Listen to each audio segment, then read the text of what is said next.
নিরুপায়। 123টি child development centre এ 7,360টি শিশু পরিচর্যা পাবে, যা মোট শিশু জনসংখ্যার 0.034%।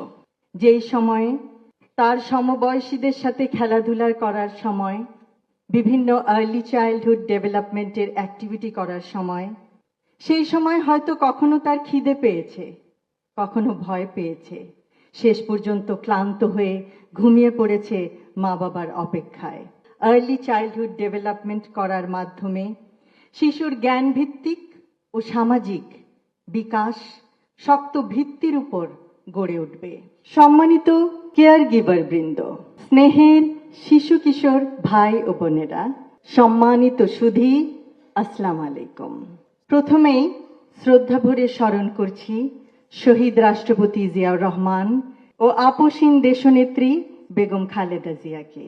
বাংলাদেশের মোট জনসংখ্যার 50.58% নারী, প্রায় 90.42 মিলিয়ন। মোট জনসংখ্যার 28.36% এর বয়স 0 থেকে 14 বছরের মধ্যে। আমি স্কুল শিক্ষার্থী থাকা সময় আমার একজন শিক্ষিকা ছিলেন। তার শিশুকন্যাকে বাসায় একা রেখে তিনি প্রাইভেট টিউশন শিক্ষকতা করতে যেতেন স্কুল আওয়ার্সের পরে। শিশুটি অত্যন্ত বিরল ছিল, সে হয়তো নিজেই নিজের খেয়াল নিত। একদিন মিসকে আমরা আমাদের যানবাহনে তার বাসায় পৌঁছাতে যাই।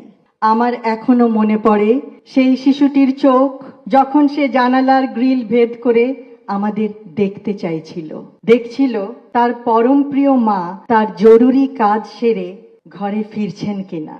শত ক্লান্ত হলেও তিনি আদরে সযত্নে শিশুকে কাছে টেনে নেবেন। দিবা পরিচর্যা কেন্দ্রবিহীন স্থানগুলিতে এটি বাস্তবতা।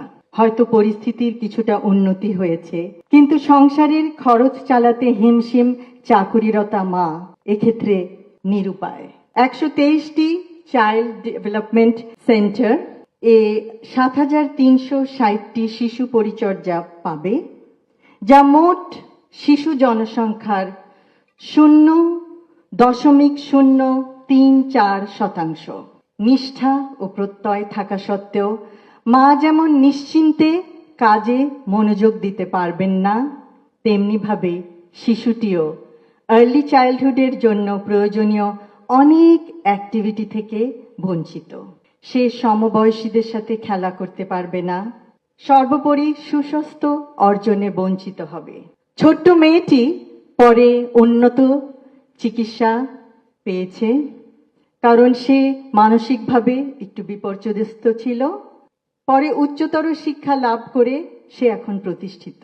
কিন্তু শৈশবের এই স্মৃতি নিশ্চয়ই তার জন্য ভয়াবহ। যেই সময়ে তার সমবয়সীদের সাথে খেলাধুলা করার সময়, বিভিন্ন আর্লি চাইল্ডহুড ডেভেলপমেন্টের অ্যাক্টিভিটি করার সময়, সেই সময় হয়তো কখনো তার খিদে পেয়েছে, কখনো ভয় পেয়েছে, শেষ পর্যন্ত ক্লান্ত হয়ে ঘুমিয়ে পড়েছে মা বাবার অপেক্ষায়।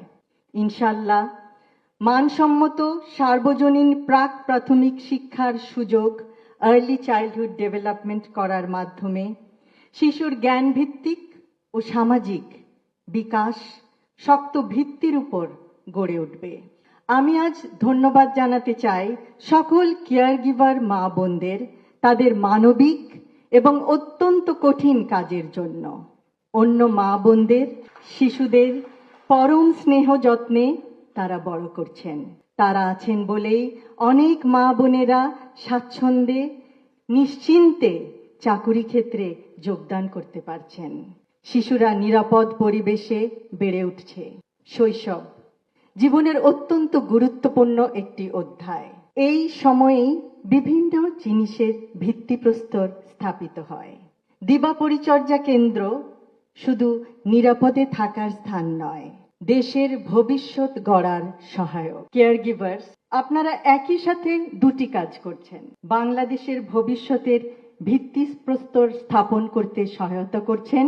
ভিত্তি সততার, ভিত্তি নিষ্ঠার, ভিত্তি শান্তির, ভিত্তি শিক্ষার, ভিত্তি সংস্কৃতির, ভিত্তি মানবিকতার, ভিত্তি সহনশীলতার, নিয়মানুবর্তিতার, কৌতূহলের, অধ্যবসায়ের, পারস্পরিক সম্মানের, দেশপ্রেমের।